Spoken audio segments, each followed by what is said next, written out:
Howdy folks, welcome to another video. So in the previous video I showed you how to kind of fit the back of the hood and everything, and that's all done. I've kind of skipped a few points, but the hood is actually now fitted, so I'll just let's walk over here. So as you can see, I'll just move these bits out of the way so we don't they don't fall on the floor.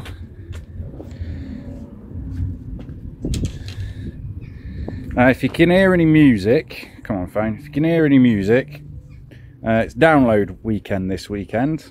It been, come on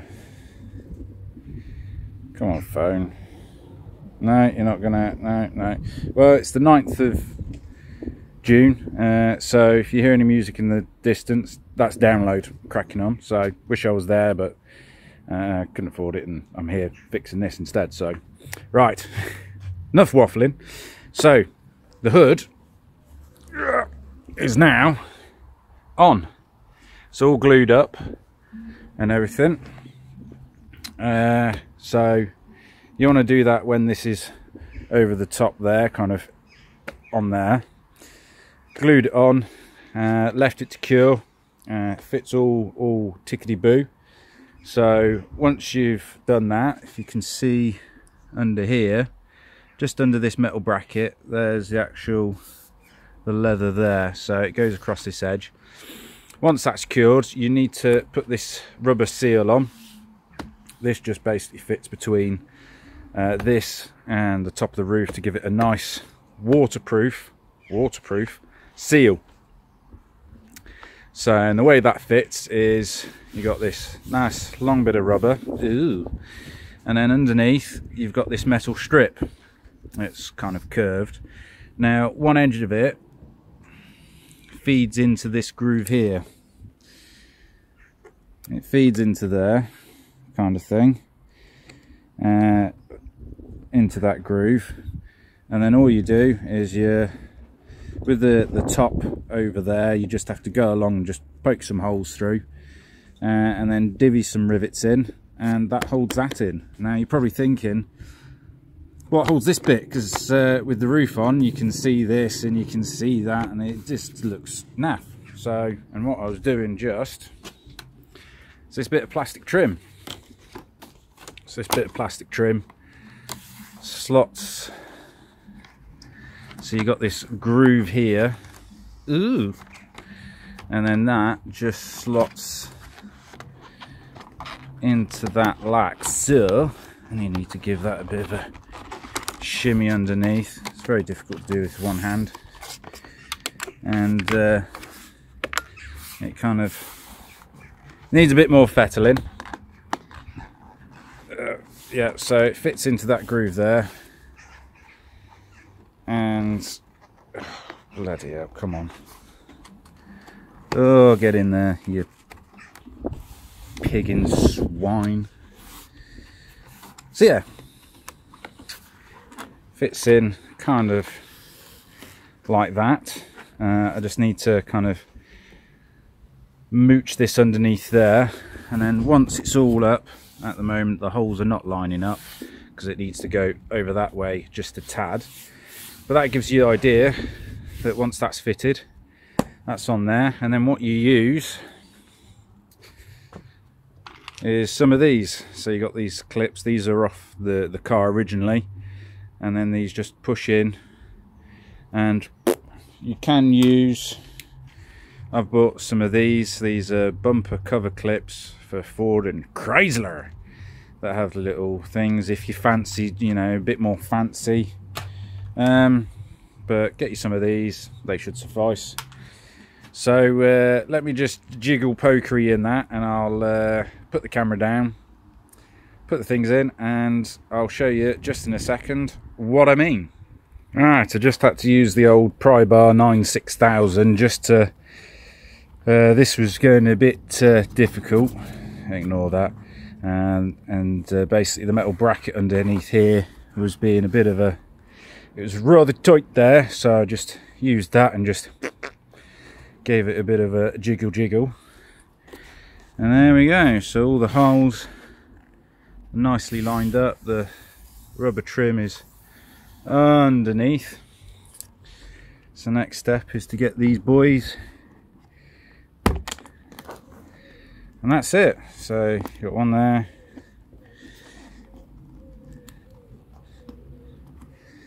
oh no, that one's being a bit of a it's because I need to clear these holes out. There we go, like that.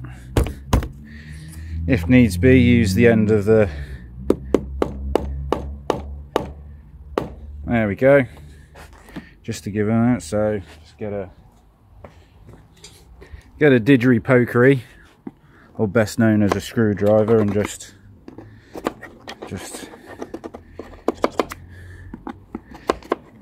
move that about.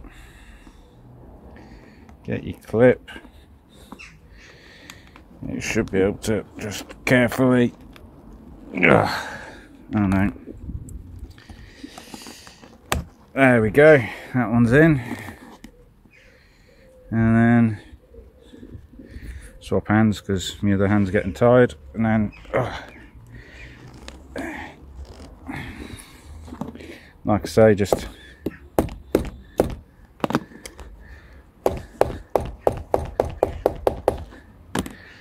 there we go. And that is in. So next up,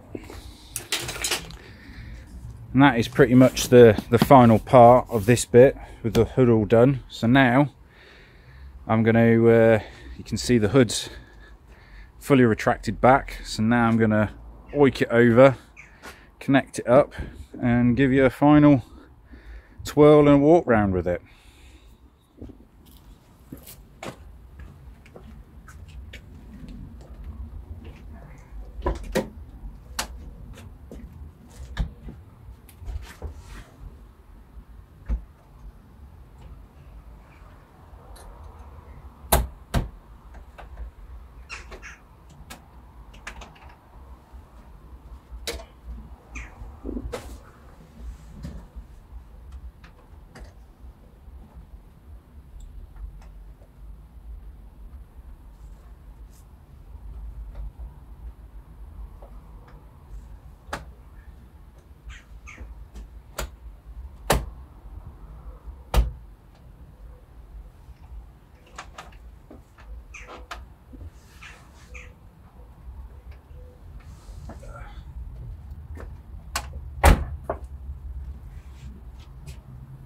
Great success. And there we go. So it's all hooked up now. Let's just pop inside. Ugh. So there you go. Obviously this all needs a bit of a clean and everything, but there it is. There's the hook latched up, nice and secure. Same the other side, and also most importantly, it's nice and watertight. No gap across here, no daylight showing, and yeah, and that bit of trim just kind of tightens it up all good. Another thing that I'll show you just out here is these. So this is a piece of material that comes flapping out here, so what you have to do is glue them. So get some of that, use the Evo stick or the neoprene glue, stick it on. Now get yourself some of these, and the best way is smudge a load of glue on it, and then pull it taut, chuck this on. There we go. And then again, pull it taut, chuck another one on. You can either, I just use 2, you can put 3 or 4, you know, how many you want. And yeah, so you do that, glue that side. Then once that's cured, now you've got a rubber seal in here that seals up against the window, so you need to tuck the material round. So you need to glue the back of here. Let me, I'm getting too old for this.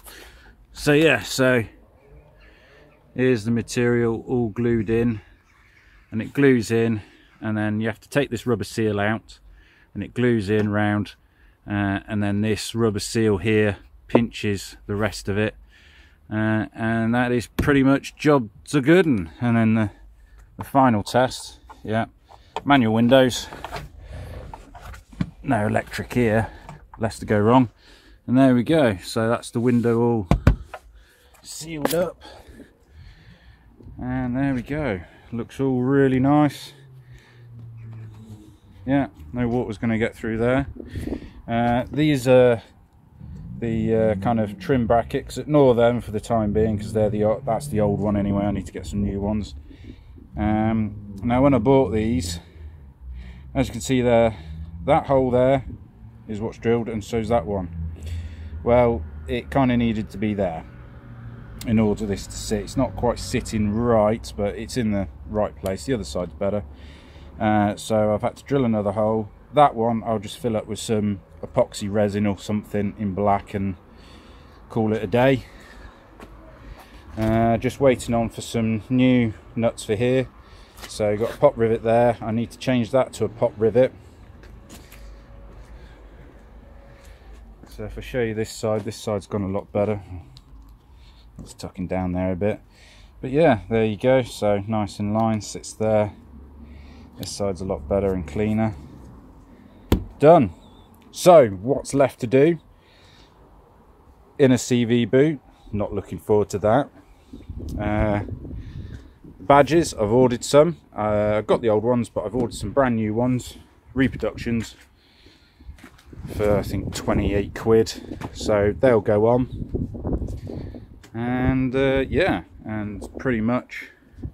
Oh, and I've bought a sticker for the airbox, because I've cleaned the airbox up and just want to make it look all nice. So hopefully next week, once I've done the CV boot, it can then go for its MOT. Once it's got its MOT, be able to go out and enjoy this gorgeous weather, top up or top down, you know, get the old fresh air, you know, going in the old Goldilocks. So that's pretty much it. Obviously it needs a bit of a hoover and a clean. Now the seats will be the next big item, but they're not an MOT failure. The seats, unfortunately, you've got a bit of wear on the bolster here, on the bottom bolster, and unfortunately you've got a lot of wear there.